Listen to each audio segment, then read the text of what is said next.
Baik, Assalamualaikum warahmatullahi wabarakatuh.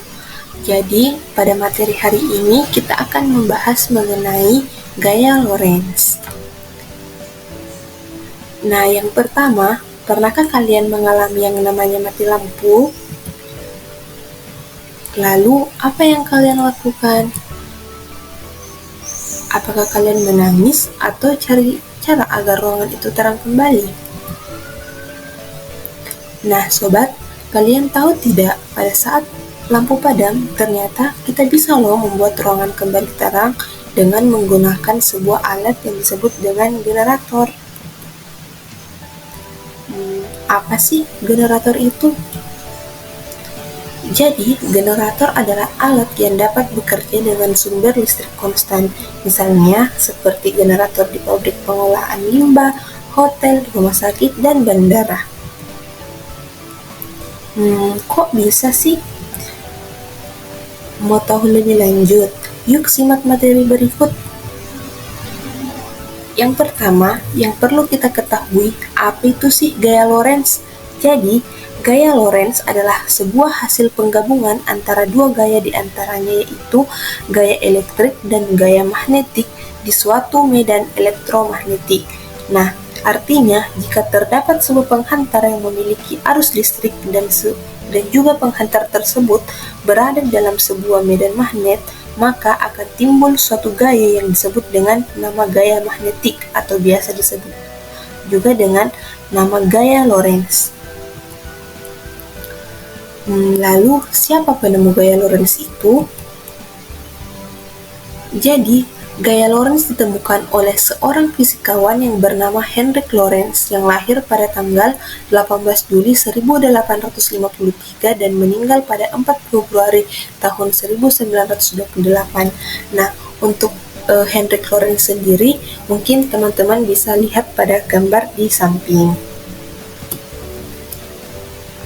Nah, perlu kalian ketahui teman-teman bahwa ada 3 tahapan dalam perkembangan gaya Lorentz. Yang pertama yaitu pengamatan eksperimental awal pada tahun 1880-an, di mana gaya Lorentz sendiri muncul dari pengamatan eksperimental antara Oliver Heaviside dan Heinrich Hertz.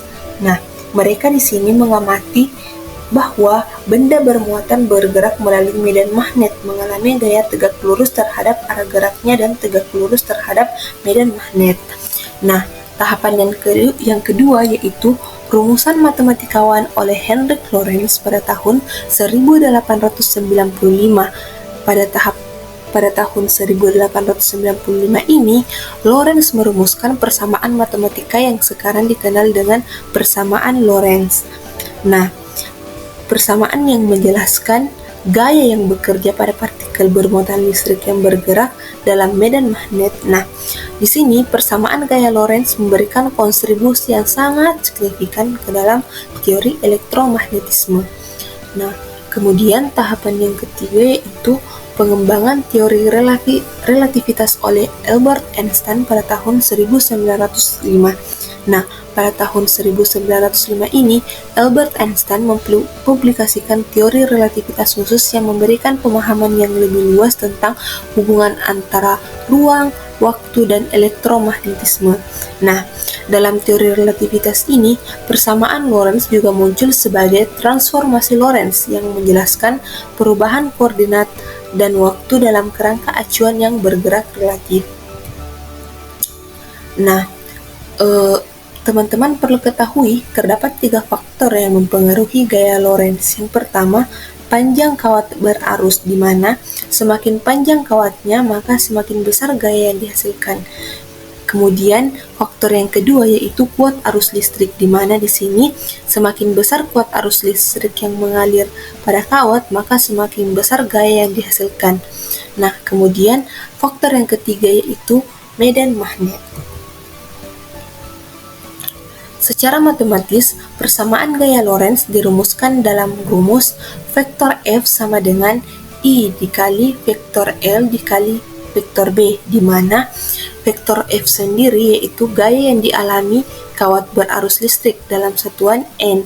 Kemudian I yaitu besar arus listrik dalam satuan ampere, kemudian vektor B yaitu vektor medan magnet, kemudian vektor L yaitu vektor panjang kawat yang dikenai medan magnet dalam satuan M. Nah, di sini besar vektor L sama dengan bagian panjang kawat yang dikenai medan magnet saja, sedangkan arahnya sama dengan arah arus dalam kawat. Karena perkalian silang dua vektor menghasilkan vektor yang tegak lurus dua vektor tersebut, maka arah gaya Lorentz tegak lurus terhadap vektor L dan vektor B. Dengan kata lain, jika kita membuat bidang datar di mana vektor L dan vektor B berada pada bidang tersebut, maka vektor gaya berarah tegak lurus terhadap bidang tersebut. Kemudian, di sini ada besarnya gaya Lorentz yang dialami kawat berarus listrik dapat ditulis yaitu F sama dengan I dikali L dikali B sin theta, di mana sin theta adalah sudut antara vektor L dan vektor B. Lalu, bagaimana cara menentukan arah gaya Lorentz? Nah, untuk menentukan arah gaya Lorentz, kita gunakan aturan sekrup putar kanan. Caranya yaitu, teman-teman bisa lihat terdapat gambar sekrup di samping. Cara yang pertama yaitu, tempatkan vektor panjang kawat dan vektor medan magnet sehingga titik pangkalnya berimpit. Yang kedua, putar sekrup kanan dari arah vektor panjang kawat ke arah vektor medan magnet. Nah, kemudian arah maju sekrup sama dengan arah gaya Lorentz pada kawat. Nah, kemudian kita dapat mendemonstrasikan dengan mudah gaya Lorentz menggunakan sebuah magnet permanen bentuk U atau dua magnet batang permanen, di mana sebuah baterai dan kabel yang bisa diluruskan tetapi mudah dibengkokkan. Nah, teman-teman bisa lihat di sini terdapat dua batang magnet U, di mana di sini jika saklar ditutup, maka kabel di antara dua kaki magnet yang semula lurus menjadi membengkok.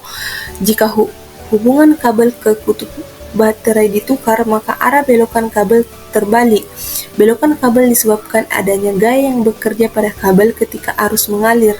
Nah, gaya itulah yang merupakan gaya Lorentz. Kita juga dapat mengembangkan eksperimen dengan menggunakan sejumlah baterai, di mana makin banyak baterai yang digunakan, maka arus listrik yang mengalir semakin besar sehingga gaya Lorentz makin besar. Akibatnya, kabel membelok makin besar. Jika kalian hanya memiliki satu baterai, maka kalian dapat mengubah arus dengan memasang sebuah potensiometer dalam rangkaian.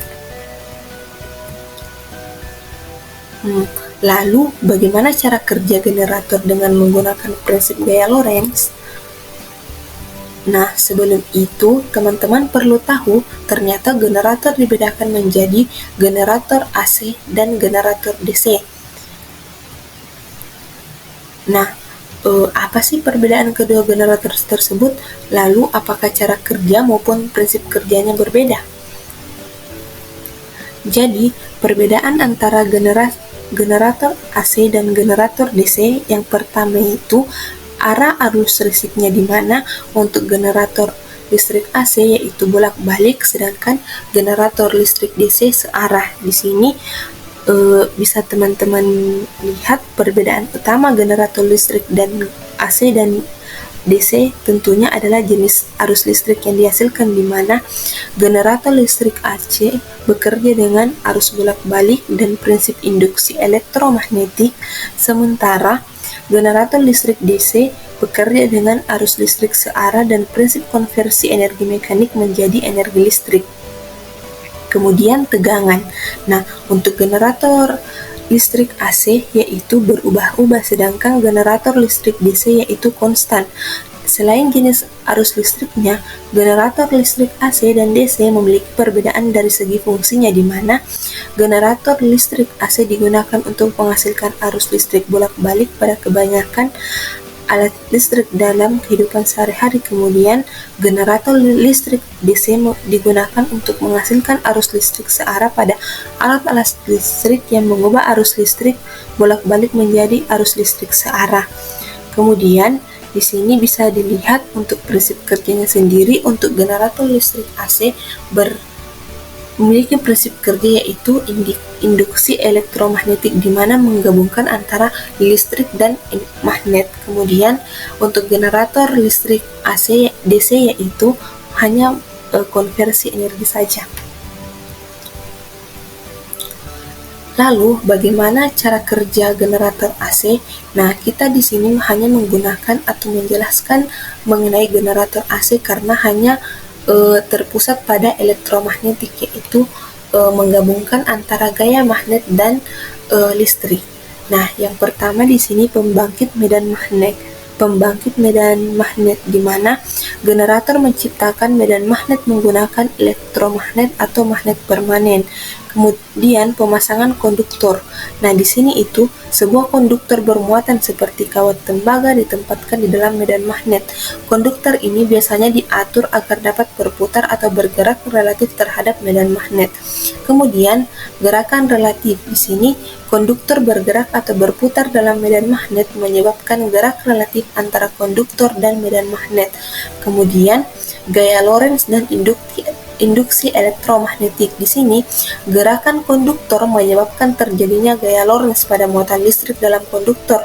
Prinsip induksi elektromagnetik menyatakan bahwa perubahan flux magnetik yang dihasilkan oleh gerakan relatif akan menyebabkan terjadinya arus listrik di dalam konduktor.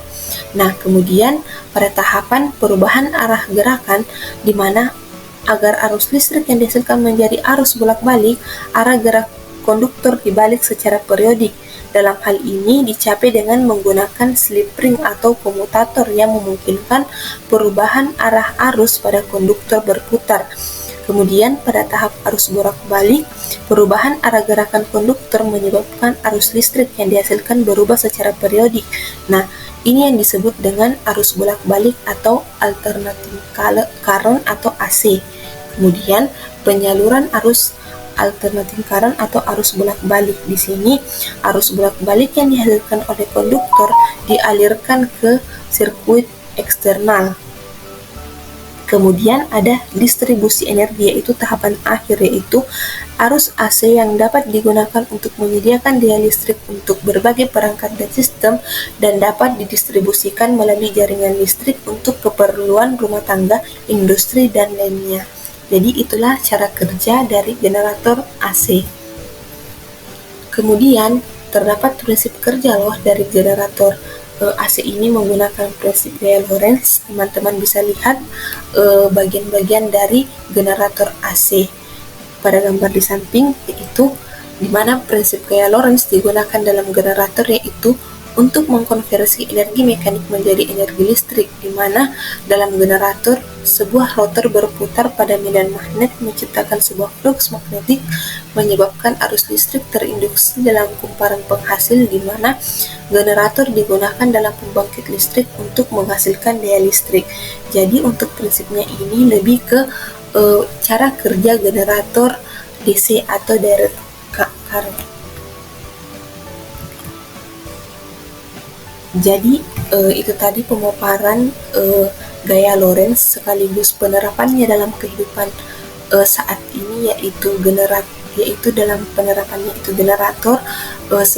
Sebenarnya untuk penerapan dari gaya Lorentz ini dapat diterapkan juga pada motor DC, tapi kebanyakan untuk perkembangan teknologi sekarang menerapkannya pada sebuah prinsip generator.